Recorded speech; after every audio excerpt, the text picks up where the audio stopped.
Are we doing an intro or anything like that? Uh,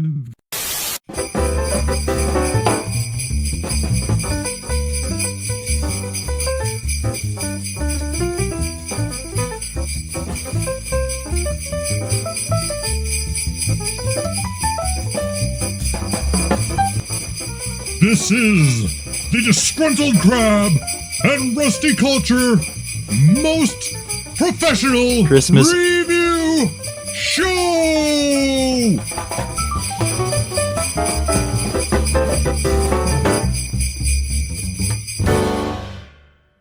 Here we are on our first episode of the most professional review show with our Christmas specials for this fine December. And we just got done watching the brand new movie Violent Night. This one is hot off the presses. So you're getting our fresh takes. We haven't had a chance to even communicate with each other. This is our first time discussing it. We brought our gear into the theater. The guy next to me is giving me dirty looks. Just kidding. Just kidding. We do have a special guest. If you look over on to the right side of our screen, we actually got David Harper here in costume. So David, how did you like the movie? Apparently he's just going to eat cookies the entire time he's here. So I guess the discussion will just be between us, and he'll be off in the corner there enjoying. You paid him for his appearance, not his opinions. Okay. So I'm going to let you have the honors of. Heck yeah. What were your thoughts on this movie? First off, it's going to be a short, no spoiler section. I think we can get a non-spoiler section just so we can give everybody's opinion since it's just came out today. But other than that, I will let you start us off. I really liked it. There's a few things I'll talk about that I'm nitpicky about in the spoiler-free section, or in the spoiler section, but in the spoiler-free section, I really liked it. I would say there is no reason not to see this movie. It was good Christmas fun. The use of music was great, and yeah, I just really enjoyed it. It's really fun. I pretty much have the same opinion. Basically, if you have seen the trailer and it's like that's something that intrigues you and you're like, you know what, I'd like to see that. You're getting what's on the tin. So basically, if you like the trailer, you're going to get an action movie with Santa. A very violent action movie with Santa. So be forewarned, this movie earns its R rating. There were some kids in the theater with us that I was a little. They seemed a little young to be in there. When you watch the trailer, there is some highlights of gore. It is much more in the movie than just that. So be warned, it is a gory action movie with Santa. Which is why I think this movie works, because it's an odd setup. It's one of those odd combinations that you don't know if it'll work together, but it does. It was a very fun movie. It's not a complicated plot. Says it wears what it is on its sleeve. So if you've seen the trailer and you're like, hey, that looks like a movie I could go have fun watching, you will have fun watching it. Absolutely. And you can take your wife, tell her it's a Christmas movie, be all excited, then she'll see the rated R thing at the front and be like, what is this? And by the end, you'll be laughing and she'll be traumatized. Yes. It's one of those movies, do not drag somebody to say, hey, we're going to go see a Christmas movie. Right. Because they will be traumatized and upset with you if you make them go see a movie like this without forewarning them of what it is. Right. Now, to be clear, there is a lot of gore in this, but I don't think it's gratuitous. Like, it's not on the level of like a Saw movie. There's a lot of blood in it, but anytime something really visceral is happening, the camera cuts away. So if you struggle with really, really strong gore, I don't think it's that. But there is definitely a lot of blood. Yes, it's a lot of blood. The action, it shows you basically what would happen if the action were happening to real people. So be forewarned. When people get stabbed with knives, they bleed. When they get hit with heavy objects, the things that you think would happen would happen. And there is actually some callbacks to other Christmas movies. One of them being Home Alone is kind of highlighted in the movie. And you actually get to see what would happen if those traps actually took people out. That's all I got for spoiler free, I think. I think for spoiler free, I will say the action is very well done. There was a lot of action in camera. So there's a lot of limited cuts. It's not a lot of standard action movies now where they didn't get proper stuntmen in and they're trying to do it on in as few takes as possible. There's actually some really good action in here. One of the first action scenes, I was kind of surprised at how much the two actors are in basically only 4 or 5 shots in the actual action scene itself. So this is the Nobody guys, right?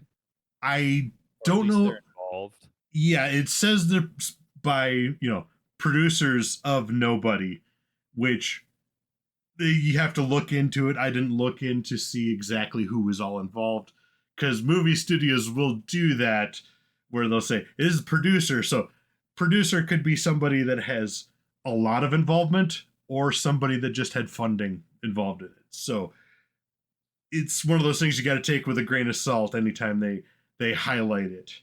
It's like it really depends on how much they were fully involved. But this one, I could see them being involved because Feels a lot like that movie. there's a lot of really good action in it. So yeah, I would say that's the kind of the short non-spoiler section is if you're intrigued by it and you're okay with the action, it's a fun movie. It's not a complicated plot. There's some heartfelt moments. There's actually some decent character development, which I wasn't expecting. Especially the main character, yeah. So, it does have some heart. It's not just an action movie. There is some decent acting involved in the movie. So I would say it's well worth your time if you've seen the trailer and it interests you. You will have fun watching this movie.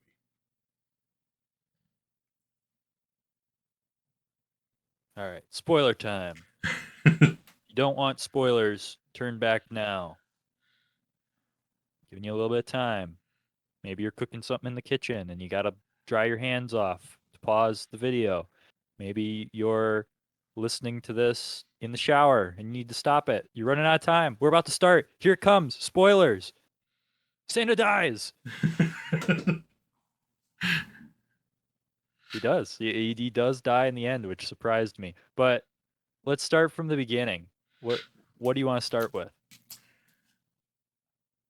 I looking at it, I was kind of surprised they went as cynical with Santa as they did. Right off the bat, it kind of scared me. I thought this was going to be a bad Santa movie where like Santa is just kind of a dick because it opens with him, like taking all the people's alcohol and going into bars. And I was like, oh no. Because I don't like those style of movies where Santa is a dick. Yeah, this is more of a Santa that has been beaten down by the commercialism of Christmas. And he starts off, he's disillusioned with what Christmas has become. So it starts off where he's going through the motions. He starts off at a bar, speaking with another mall Santa, and drinking on Christmas Eve, trying to get himself prepared for the day to come. And He's as he's delivering to other houses, we get our dysfunctional family of the movie, the Lightstones. There's a grandmother, a daughter, son, and a couple grandchildren, as well as the the son has a wife that's, we're not sure if they're divorced or in separation, but the sister has a idiot actor boyfriend, very stereotypical. Most of the characters outside of Trudy Lightstone and Santa are kind of one note, but it's fine because most of them are just caricatures to carry the story forward. Right, and they're done well too. They're fun. Like you're not sitting there going, "Ugh," like this trope. They're done well, especially the boyfriend of the sister or the husband of the sister who's the actor. There's this little subplot going on where he wants to pitch a movie to the grandma. And I thought that was really fun, but that was really funny. Yes, each character has, even though they're one note, it's played for laughs, and they're not played to be an. Even when they're annoying, it's the movie is making fun of them, not trying to hold them up as some example. It's like this movie knows what it is, and it's playing into that. So there's a nephew, or one of the grandson is a stereotypical influencer. He's hashtag and recording himself doing all this stuff, and it is the essence of what everybody hates about the influencer. Speaking as people that are doing stuff on YouTube, it's the thing that most people don't want to see on YouTube. Right. Or anywhere. I think he's more of a TikToker. True. I don't have any experience with TikTok, so I can't speak to that. I avoid it like the plague. I have secondhand experience with TikTok, and that's what it looks like. Is that guy. The thing I wanted to go into was continuing off of what I said about I was scared this was going to be just a bad Santa movie. Is I like that idea that he has lost who he is, not just Christmas has lost its way. He's lost his way because he just doesn't get it anymore. And a real note throughout it is he doesn't think he's important anymore. And you don't really, that doesn't really get highlighted till later on with his conversations with the little girl, Trudy. And I think that sets this up great because really that's what this movie ends up being is it's a movie about Santa finding himself. And it's weird to say for an action violence movie, but it turns out Santa was a Viking, which was freaking awesome. Like that was I did not expect when they first showed the Viking helmet because there's a little flashback to that. I was like, "Oh, this is stupid." But then as they leaned into it, I think they leaned into it just enough for me where I was like, "This is so cool." It was nice that Santa wasn't just pulling these out of nowhere. It was something that he used to be. He used to be a Viking that would raid and pillage because he was greedy. In fact, he said himself that if there was a naughty list, he would have been at the very top of it at that time. Because one of my complaints after the first fight scene in the movie, where he kind of gets his butt kicked right until the end, but he's showing that he knows how to fight in that fight. It's as if he's just kind of rusty. And I was like, well, why does Santa know how to do all these things? And then they explain it later with that, with him formerly being a Viking. So that completely took that complaint away from me. I think it's really cool that you're able to pick up in that fight that he does a little bit know what he's doing. There's some glimmers there of knowing how to fight. And when he fills the stocking up with the bowling balls or with the billiards balls, that it's awesome. The movie is awesome. And that is such an awesome moment. Yeah, David Harper did a great job as being the disillusioned Santa.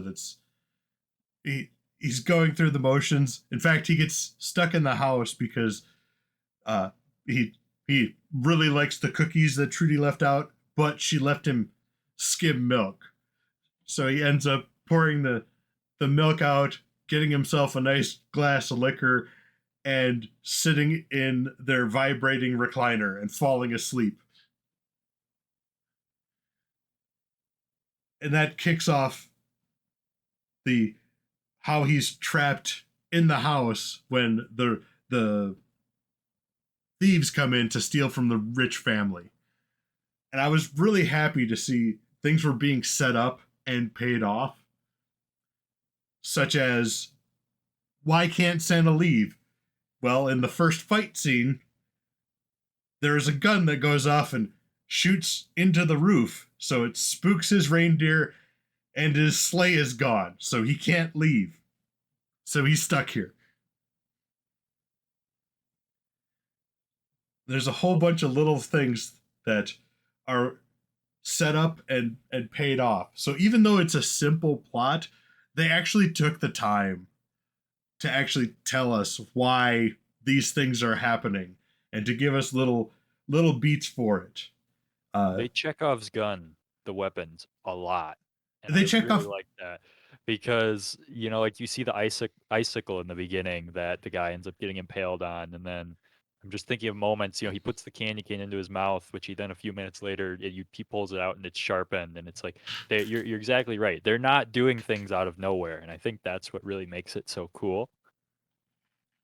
Yeah, there's a whole bunch of setup, and care was put in it to sell the actions in the movie. Not just the action itself, but the actual how people are communicating. So one of the things is Trudy is able to communicate with Santa because her dad didn't take her to go see Santa, so she doesn't think Santa knows what she wants for Christmas. So he rushes through his house because this is his family mansion that he grew up in, and he finds an old walkie-talkie that he wraps up quick, and he tells her that this is a direct line to Santa. He's like, he might not answer because he's busy, but he'll hear what you want. So it's his way of selling it to her. Well, that's set up as later on when Santa takes out one of the henchmen, he's able to get to the correct channel that she's on when he's just trying to find a channel to contact somebody to help the family because he's just Santa. He doesn't want to do this. And Trudy is actually giving Santa kind of the pep talk and the belief in himself that he needs so that he can actually save the day.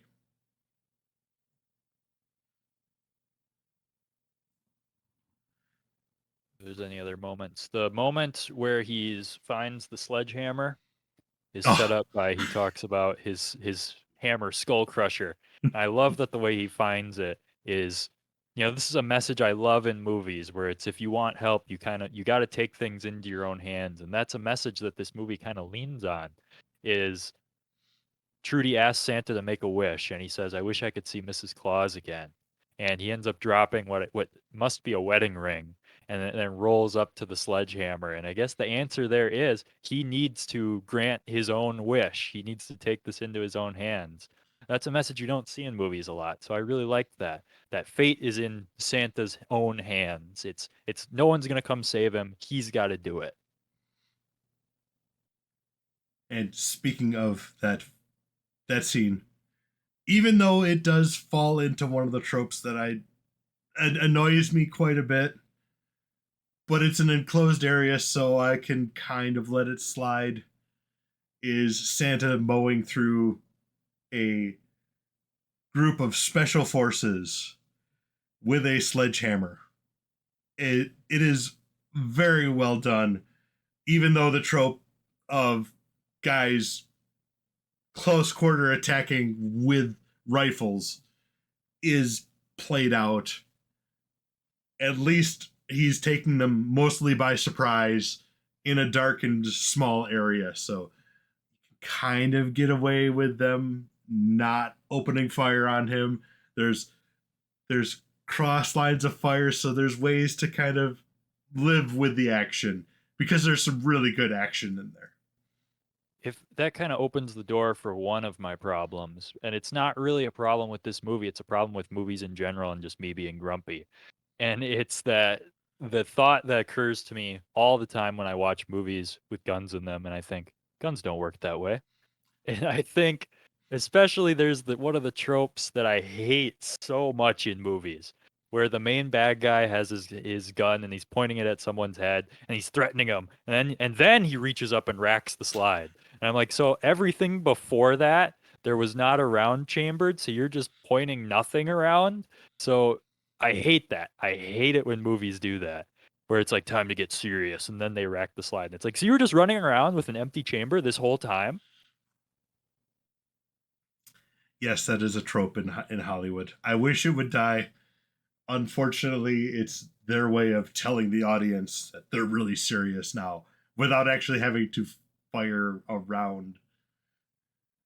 And then my other nitpicky thing that every movie does, and this isn't a big deal, but it bothers me, is that somehow all these people have these magic guns where the the firing pin automatically resets itself because they can pull the trigger 3 times after it's out of ammo and it still clicks. And it's like that is not how those guns work.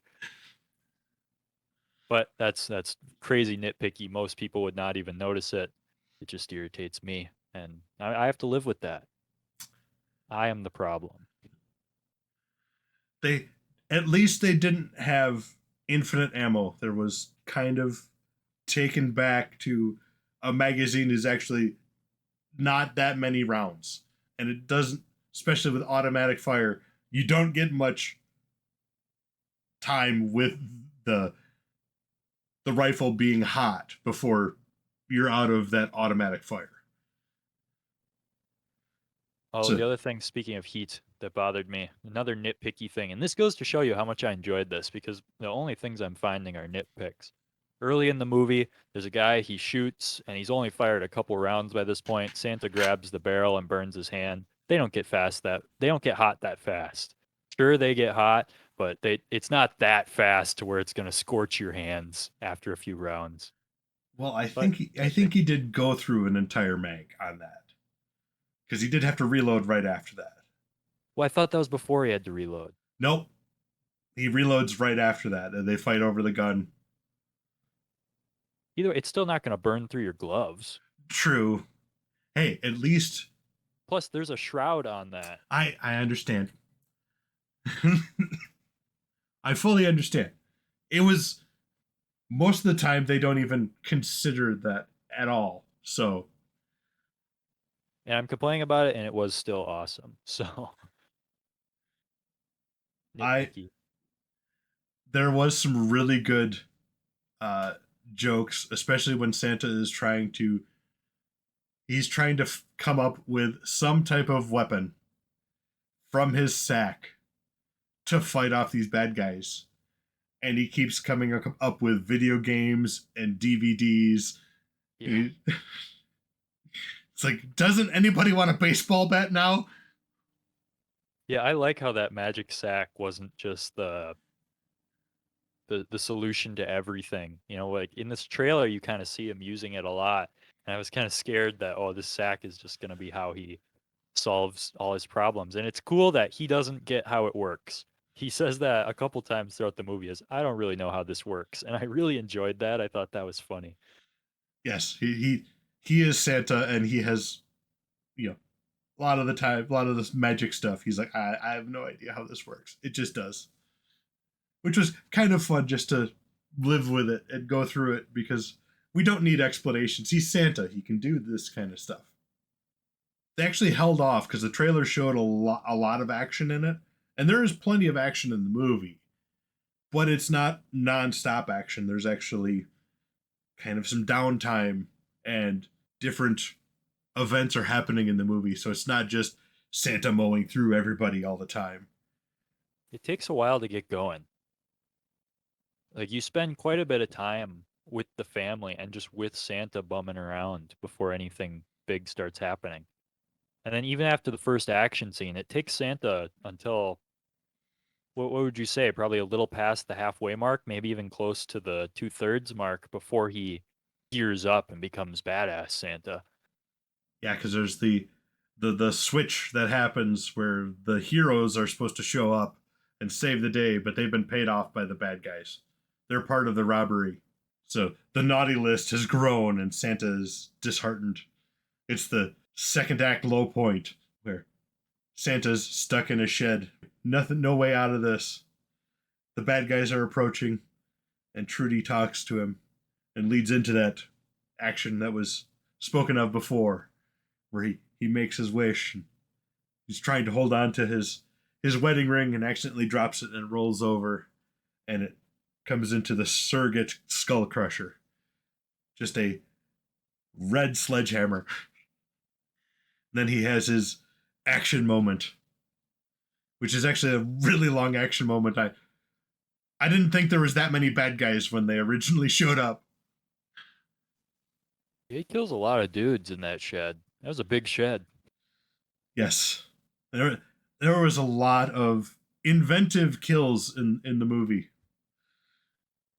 My favorite one was in the shed, and it was the rope stuck into the snowblower, which then drags the guy into it. And that was my favorite kill in the movie. That was awesome. I would say my favorite is probably the last one. Well, second to last one. The last one that Santa has on his you know checking off the naughty list, which we actually haven't even talked about the bad guys.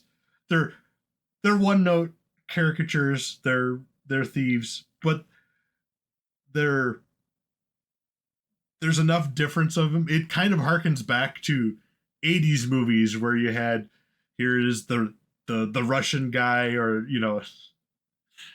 so it's they have the stereotypical bad guys. It's almost like central casting from the 80s.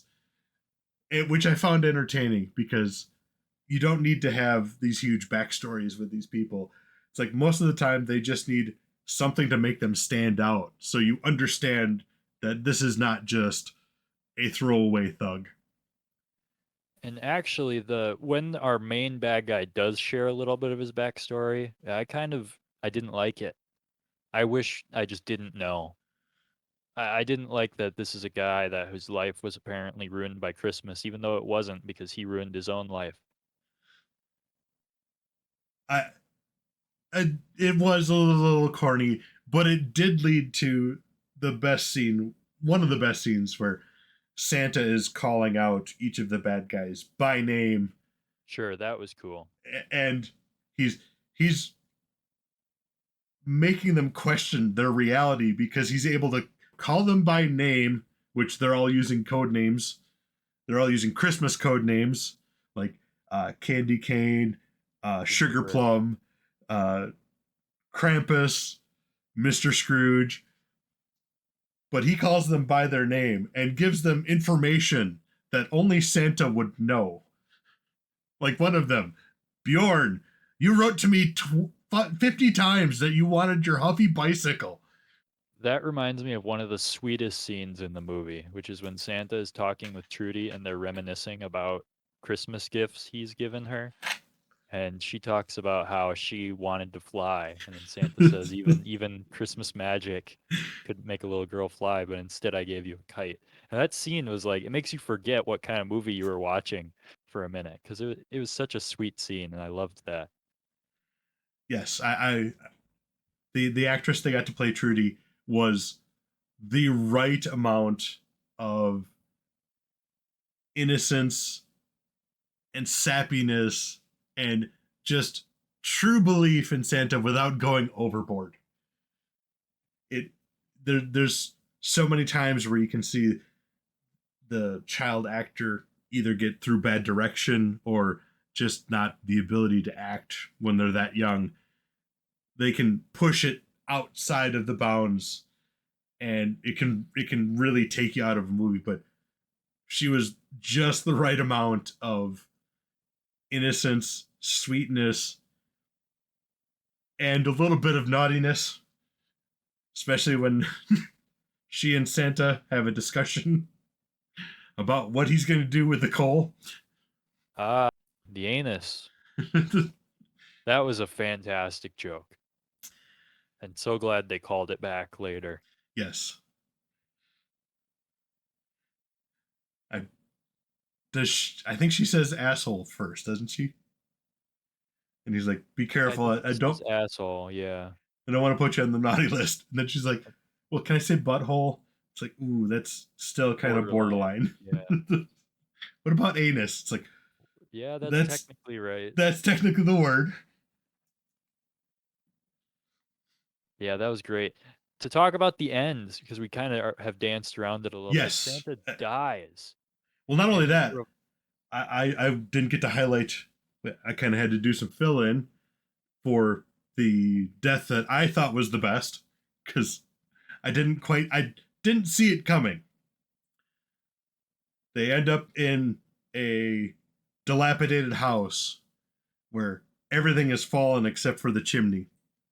And the bad guy has Santa on the ropes because unfortunately they're fighting on basically ice and he was prepared because he's got crampons so he's able to get traction and Santa just has his regular boots. So Santa loses his sledgehammer and he's been damaged by the ice picks that the guy is using. And he's about to stab Santa. Except Santa grabs him and then goes up the chimney. But Santa's able to dematerialize and go up the chimney, and he pulls him up through the chimney. And he gets launched into a shower of blood from this guy. And it was. I thought Santa was going to use it to escape him. I didn't know that he was going to drag him up the chimney and right. basically shred him up the chimney. That's a little bit foreshadowed too by the conversation where the people start thinking he's Santa, where the guy looks up the chimney and goes, "Nobody could fit up there." But yeah, that was awesome. So Santa dies at the end, and he's revived by the true spirit of Christmas, which sounds really cheesy, but I think it really worked. It's cheesy, but it fits with this movie. This is a movie that's leaning in to the corniness and realizes what it is. So And it it's follows it up with, "I don't really know how this works," which was great. It was just great. and one of the best lines is when the dad he's like, I don't know how I'll ever repay you. Santa's like, well, you did bring me back from the dead, so we're Right. probably even. Yeah, that was awesome. And you even got because Santa's bag was destroyed by the bad guys. He was disheartened, but the reindeer had gone back to the North Pole, got his extra sack, and Mrs. Claus left him a note and packed with his bag. She packed Skull Crusher. So we even got to see Skull Crusher at the end of the movie. You didn't get to use it because the action was all over with. Kind of makes you wonder, sequel question mark? I'm assuming Me that think. there's a God, chance I of hope not. I do too. I am fine with this being one movie. It was an entertaining concept. It's something I am fine with just one movie being. Right. Some things should just be one movie. It's a decent concept. It works for it. I think if you try and spread it out, it will lose what it is. I would say it's actually for the most part the runtime is about an hour 40. There's a few spots where things could have been trimmed down. I think uh, probably 10 minutes less. And I don't think just cutting scenes out. I think reducing some of the scenes and just tightening up the movie a little bit would have helped out. Did it feel long to you? Because it didn't to me. There was just a couple spots. I think at the kind of after all the soldiers have been killed, the final chase scene, there's not much that happened in that snowmobile chase. So I think that could have been. I understand it was a vehicle to get them over to where they were. There was some stuff that could have been trimmed out. I don't think it's. It didn't feel long, but there was a couple spots where I was just like, a little tidying up could have helped out. Well, I definitely think it's one that I'll come back to. That might become a Christmas movie for me I because I really liked it. I had a lot of fun with it. I was hoping it was just going to be what was on the tin. The nice thing, it is a movie. There is no there's nothing in it that will drag you out of the movie. There's no big message they're trying to sell. It's just a disillusioned man trying to find the purpose in his life again, who happens to be Santa. And through the spirit of Christmas, he's able to save the day and bring back a family together. And isn't that what Christmas is all about? That and killing guys with a hammer. That does help the movie out, yes. If you took out all the scenes with him killing people with a hammer, bad movie. That's my hot take. Well, with that, I think we've said our piece. We've given our recommendation. It's great to start off our holiday special with something that was quite entertaining, especially being a new movie. That's Right. fantastic. I'm Welcome I'm to Christmas, everybody. I'm glad to be seeing a movie in the movie theater that is there to entertain.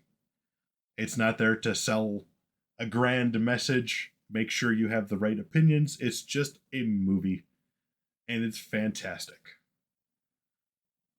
So, with that, we'll be carrying on through this holiday season with the Guardians of the Galaxy holiday special. So, check with us. Should be about a week from now, we'll be doing a review of that. Merry Christmas, everybody!